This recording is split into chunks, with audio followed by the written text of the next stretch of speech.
മൂത്രമൊഴിക്കുമ്പോൾ ചില ലക്ഷണങ്ങൾ കണ്ടെന്നാൽ നമ്മൾ അത് പ്രോസ്റ്റേറ്റ് ഗ്രന്ഥിയുടെ വീക്കം മൂലമുണ്ടാകുന്നതാണോ എന്നുള്ളത് സംശയിക്കേണ്ടതുണ്ട്. പ്രത്യേകിച്ചും പ്രോസ്റ്റേറ്റിൻ്റെ ക്യാൻസർ ഒരു പ്രായം കഴിഞ്ഞെന്നാൽ പുരുഷന്മാരിൽ വരാനുള്ള സാധ്യത വളരെ കൂടുതലാണ്. അതിന് പ്രോസ്റ്റേറ്റ് സ്പെസിഫിക് ആൻറ്റിജൻ എന്ന് പറയുന്ന ഒരു ബ്ലഡ് ടെസ്റ്റ് വഴിയാണ് നമ്മളതിൻ്റെ സ്ക്രീനിങ് ചെയ്യുക. എന്നാൽ എപ്പോഴും മൂത്രമൊഴിക്കാൻ പോകുന്നു എന്നുള്ളത് കൊണ്ട് മാത്രം നമുക്ക് പ്രോസ്റ്റേറ്റിന് ക്യാൻസറാണ് എന്നൊന്നും ധരിക്കേണ്ട. കാരണം മറ്റ് പല കാരണങ്ങളും നിസ്സാരമായിട്ടുള്ള നമ്മുടെ ആങ്സൈറ്റി പ്രോബ്ലം കൊണ്ടുപോലും ഈ ലക്ഷണം കാണിച്ചു എന്ന് വരാം.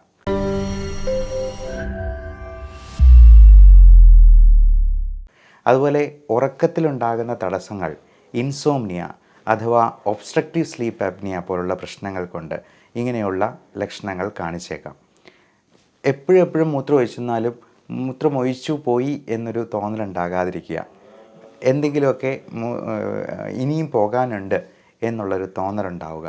ഇത്തടങ്ങിയ പ്രശ്നങ്ങളൊക്കെ ചിലപ്പോൾ വെറും ഉത്കണ്ഠ കൊണ്ട് മാത്രം വേണമെങ്കിലും ഉണ്ടാകാം എന്നുള്ളതാണ്. അപ്പോൾ അതിനെന്തെല്ലാം ചെയ്യേണ്ട ടെസ്റ്റുകൾ എന്തൊക്കെയാണ്, നമ്മളതിൽ ശ്രദ്ധിക്കേണ്ട കാര്യങ്ങൾ എന്തൊക്കെയാണ്, ഇതിന് കുറച്ച് വ്യായാമങ്ങൾ നമുക്ക് ചെയ്യാവുന്നതുണ്ട്. പ്രത്യേകിച്ചും കീഗൽ എക്സസൈസ് എന്ന് പറയും.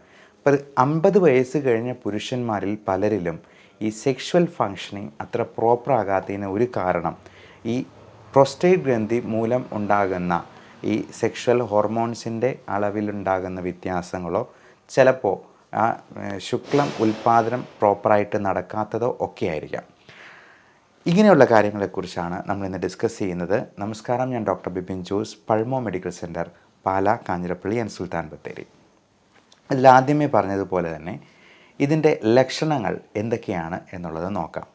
നമുക്ക് പ്രോസ്റ്റേറ്റ് ഗ്രന്ഥിക്ക് വീക്കമുണ്ടാകുമ്പോൾ അത് പ്രധാനമായും ചെയ്യുന്നത് യൂറിനറി ബ്ലാഡറിൻ്റെ ഔട്ട്ഫ്ലോ ഒബ്സ്ട്രക്റ്റ് ചെയ്യുകയാണ്. അതായത് മൂത്രസഞ്ചിയിൽ നിന്നും നമ്മുടെ യൂറിറ്റർ വഴി അല്ലെന്നുണ്ടെങ്കിൽ ആ മൂത്രനാളി വഴി അത് പുറത്തോട്ട് പോകുന്നത് ചിലപ്പോൾ കംപ്രസ് ചെയ്ത് അത് ഒബ്സ്ട്രക്റ്റഡ് ആക്കാനുള്ള സാധ്യതയുണ്ട്. അതുകൊണ്ട് തന്നെ മൂത്രസഞ്ചി മുഴുവനായിട്ടും വീർക്കാനായിട്ട് പറ്റാതെ വരും. മൂത്രസഞ്ചി ഒരു ബലൂൺ പോലെ കണക്കാക്കിയെന്നാൽ ഈ ബലൂണിൽ ഒരു ഭാഗത്തു നിന്ന് ഒരു സാധനം വെച്ച് കംപ്രസ് ചെയ്യുന്നത് പോലെ അതിൻ്റെ വോളിയം മുഴുവനായിട്ടും ഫില്ല് ചെയ്യാൻ പറ്റാതെ വരുന്നതാണ് ഇതിൽ പ്രധാനമായിട്ടും സംഭവിക്കുന്ന പ്രശ്നം. അതുകൊണ്ട് തന്നെ നമുക്ക് മൂത്രസഞ്ചിയിൽ അതിന് ആവശ്യമുള്ള അത്രയും മൂത്രം സ്റ്റോർ ചെയ്യാൻ പറ്റാണ്ടായിട്ട് വരാം. അതേ കാരണത്താലാണ് ഇടയ്ക്കിടയ്ക്കെല്ലാം മൂത്രമൊഴിക്കാൻ പോകണം എന്ന് തോന്നുന്നത്. രാത്രി തന്നെ 5-6 തവണയൊക്കെ പോയി മൂത്രമൊഴിക്കേണ്ടി വരുന്ന ഒരവസ്ഥ. ഇനി മൂത്രമൊഴിക്കാൻ തോന്നിക്കഴിഞ്ഞെന്നാലും ബാത്റൂമിൽ എത്തുന്നതിന് മുമ്പ് തന്നെ അറിയാതെ മൂത്രവാർച്ച ഉണ്ടാകുക. അപ്പം ചിലർക്ക് അതിൻ്റെ കൂടെ എന്തെങ്കിലും ചുമയോ കഫക്കെട്ടോ ഒക്കെ ഉണ്ടെന്നുണ്ടെങ്കിൽ ഈ ചുമയ്ക്കുന്ന സമയത്ത് ഇൻട്രാ അബ്ഡോമിനൽ പ്രഷർ കൂടുകയും പെട്ടെന്ന് തന്നെ അറിയാതെ മൂത്രം പോവുകയും ചെയ്യുന്നത്. 2, മൂത്രമൊഴിച്ച് കഴിഞ്ഞെന്നാലും ഫുള്ള് മൂത്രം വോയിഡ് ചെയ്ത് കളയാൻ പറ്റാതെ വരിക. കുറച്ച് മൂത്രസഞ്ചിയിൽ തന്നെ തങ്ങിയിരിക്കുക. അതുകൊണ്ട് തന്നെ ഇവർക്ക് മൂത്രമൊഴിച്ച് കഴിഞ്ഞെന്നാലും ഫുള്ള് മൂത്രം പോയില്ല എന്ന് അവർക്ക് തന്നെ ഒരു ഫീലിംഗ് ഉണ്ടാവും. അപ്പം ചില അവസ്ഥകളിൽ ഇതേപോലെ തന്നെ സ്ത്രീകളിലും സംഭവിക്കാം. പ്രോസ്റ്റേറ്റ് ഗ്രന്ഥിയുടെ വീക്കം കൊണ്ടുണ്ടാകുന്നത് പോലെ സ്ത്രീകളുടെ യൂട്രസ് താഴേക്ക് ഇറങ്ങി വരുന്നത് കൊണ്ട് ഇത്തരത്തിലുള്ള പ്രശ്നങ്ങളുണ്ടാവും. അപ്പം അവർക്ക് മലം ശരിക്കും മുഴുവനായിട്ടും പോയില്ല എന്ന് തോന്നലുണ്ടാവും. ചിലർ വിരലിട്ട് ഈ തള്ളി നിൽക്കുന്ന യൂട്രസിനെ അങ്ങ് തള്ളി മാറ്റിയിട്ട് വയറ്റിൽ നിന്ന് തീരുന്നത് വരെ ചില രോഗികൾ ചിലപ്പോൾ തുറന്ന് ഷെയർ ചെയ്യാറുണ്ട്. അപ്പോൾ ഇങ്ങനെയുള്ള അസുഖങ്ങളൊക്കെ ആൾക്കാർക്ക് പുറത്ത് പറയാനൊരു മടിയാണ്. അപ്പം നമ്മുടെ അച്ഛനോ അമ്മയ്ക്കോ അല്ലെങ്കിൽ നമുക്ക് പ്രായമായവരുണ്ടെന്നുണ്ടെങ്കിൽ അവരോടൊന്ന് ചോദിച്ച് മനസ്സിലാക്കുക. കഴിയുമെങ്കിൽ ഈ വീഡിയോ അവർക്ക് ഷെയർ ചെയ്ത് കൊടുക്കുക. കാരണം ഒരു 50-60 വയസ്സാകുമ്പോഴേക്കും എല്ലാ ആളുകൾക്കും ഈ പ്രശ്നങ്ങളൊക്കെ ഉണ്ടാകാൻ സാധ്യതയുണ്ട്. പ്രത്യേകിച്ചും പുരുഷന്മാരിൽ പ്രോസ്റ്റേറ്റ് ഗ്രന്ഥിയുടെ വീക്കം ഉണ്ടാവും എന്ന് കരുതി ഈ വീക്കം ഉണ്ടെന്ന് കരുതി നമ്മൾ നേരെ പോയി സർജറി ചെയ്യേണ്ട കാര്യമില്ല. ഇതിനെ പല ഗ്രേഡുകളായിട്ട് നമ്മൾ തിരിക്കും. അത് അൾട്രാസൗണ്ട് സ്കാൻ ചെയ്ത് അതിൻ്റെ വീക്കത്തിൻ്റെ അളവ് നമ്മൾ നോക്കും. പ്രോസ്റ്റേറ്റ് ക്യാൻസർ ആണോ എന്നുള്ളത് റൂൾ ഔട്ട് ചെയ്യും. പ്രോസ്റ്റേറ്റ് ക്യാൻസർ എന്ന് കരുതി പേടിക്കേണ്ട. കാരണം ഈ CA പ്രോസ്റ്റേറ്റ് എന്ന് പറയുന്നത് വളരെ സ്ലോ ഗ്രോയിങ് ആയിട്ടുള്ളൊരു ട്യൂമറാണ്. ചിലപ്പോൾ 8-10 വർഷം കൊണ്ടൊക്കെ അത് വലിയ വലിപ്പത്തിൽ എത്തുകയുള്ളൂ എന്നുള്ളത് കൊണ്ട് ഈ ക്യാൻസർ വന്നു എന്ന് കരുതി ജീവിതം അവസാനിച്ചു എന്ന് പേടിക്കേണ്ടതില്ല എന്നുള്ളതും പ്രത്യേകം ഓർമ്മിപ്പിക്കുന്നു. എന്നാൽ തീർച്ചയായിട്ടും അത് സ്പ്രെഡ് ചെയ്യാതെ പോകാനും ഈ പ്രോസ്റ്റേറ്റ് ഗ്രന്ഥിയുടെ വീക്കം ഒത്തിരി കൂടിപ്പോകാതിരിക്കാനും മരുന്നുകൾ നമ്മൾ ഉപയോഗിക്കാറുണ്ട്. താംസുലോസിൻ പോലുള്ള മരുന്നുകൾ, ഫിനാസ്ട്രൈൽ ഗ്രൂപ്പിൽ ഉള്ള സ്റ്റെറോയിഡ് പോലെ ഉള്ള മരുന്നുകളും അതിന് കൊടുക്കാറുണ്ട്.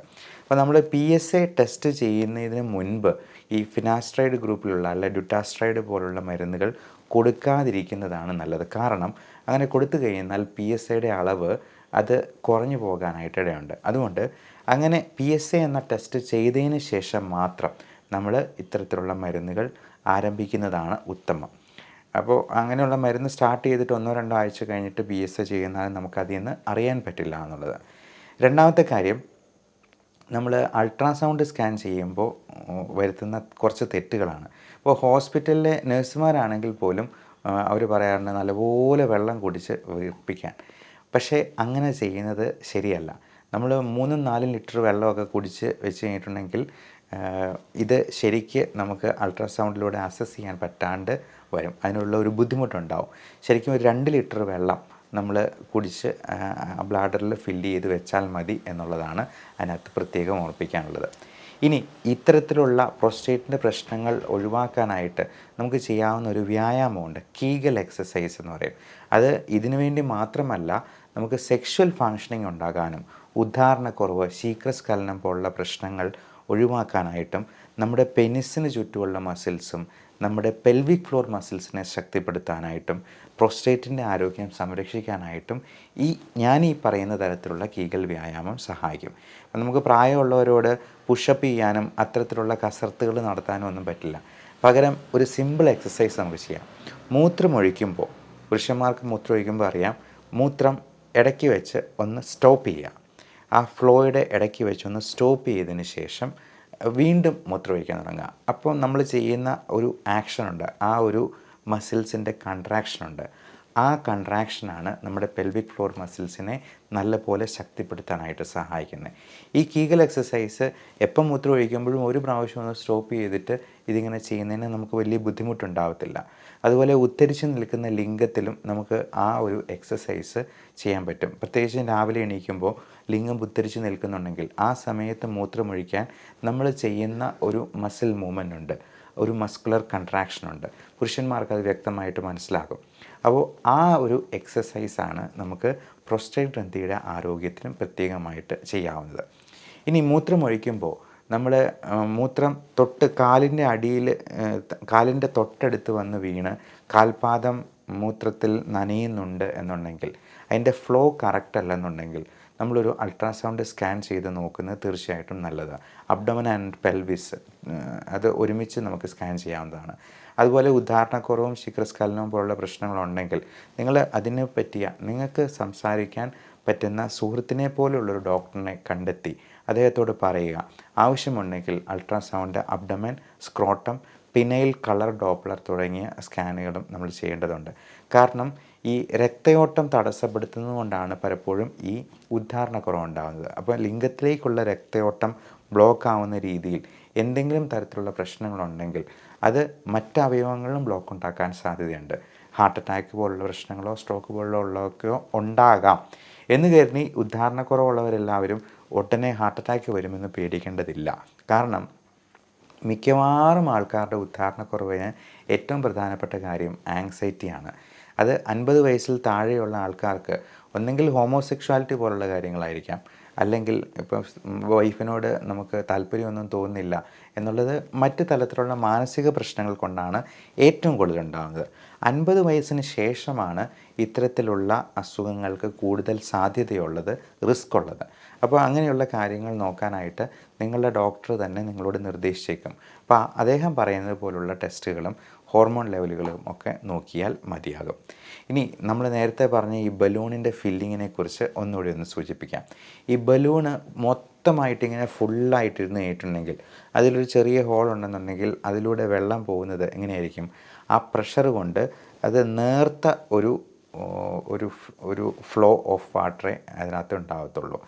എന്നാൽ അതേസമയം അതൊരു 2-3 ലിറ്റർ എന്നുള്ള രീതിയിൽ ബ്ലാഡറിൻ്റെ കാര്യമാണ് നമ്മളൊരു ബലൂണായിട്ട് സങ്കല്പിച്ചെന്നാൽ അത് പകുതി ഫില്ലാകുമ്പോഴത്തേക്കും നമ്മൾ മൂത്രം ഒഴിക്കുമ്പോഴേക്കും അതിലെന്താണ് സംഭവിക്കുക, നല്ല ഫ്ലോ ഉണ്ടാകുന്നതുകൊണ്ട് ആ നല്ല തിക്ക് ഫ്ലോ ഓഫ് വാട്ടർ അല്ലെങ്കിൽ യൂറിൻ ഉണ്ടാകും.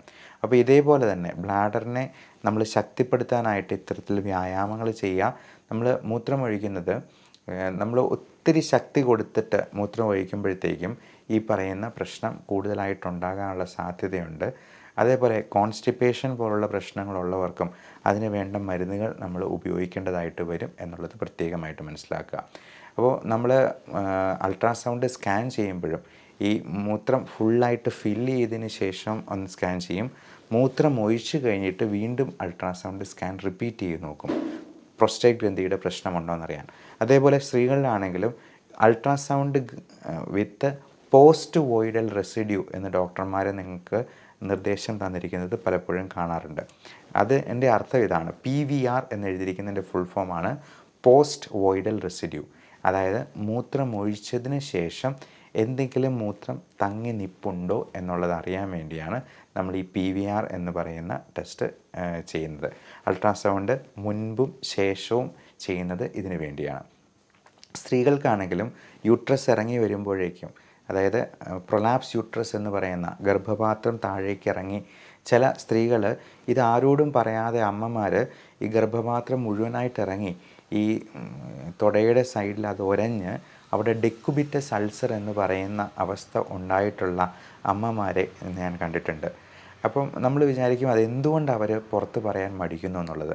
അതുകൊണ്ട് എല്ലാ ആളുകളും ഇത് കാണുന്നവർ നിങ്ങളുടെ അച്ഛനമ്മമാരോടൊന്ന് ചോദിക്കുക, ഇങ്ങനെ എന്തെങ്കിലും പ്രശ്നങ്ങളുണ്ടെങ്കിൽ തുറന്ന് പറയാനായിട്ട് അവരോട് പ്രേരിപ്പിക്കുക. അതുപോലെ ബ്രസ്റ്റ് ലംബ് പോലുള്ള സംഗതികൾ, പ്രായമായവർക്കുണ്ടാകുന്ന ഇത്തരത്തിലുള്ള പ്രശ്നങ്ങൾ അവർ അവഗണിക്കുകയോ മിണ്ടാതിരിക്കുകയോ ചമ്മലും മടിയും നാണവും ഒക്കെ കാരണം പുറത്ത് പറയാതിരിക്കുകയോ ചെയ്യും. അതുപോലെ വയറ്റിൽ നിന്ന് പോകാനായിട്ട് ബുദ്ധിമുട്ടുണ്ടെങ്കിൽ, വയറ്റിൽ നിന്ന് പോകുന്നതിൽ ബ്ലഡിൻ്റെ അംശം ഉണ്ടെന്നുണ്ടെങ്കിൽ, അതിൽ കറുപ്പ് നിറമായിട്ട് മലം പോകുന്നുണ്ടെങ്കിൽ, അവർ പ്രായമായവർ ചിലപ്പം വയറ്റിൽ നിന്ന് പോകുന്നത് അവർ ശ്രദ്ധിക്കത്തില്ല, പിന്നെ അവർക്ക് കാഴ്ചശക്തിയും കുറഞ്ഞു പോകുന്നത് കൊണ്ട് അവരിതിനെക്കുറിച്ചൊന്നും ബോധവാന്മാരായിരിക്കണമെന്നില്ല.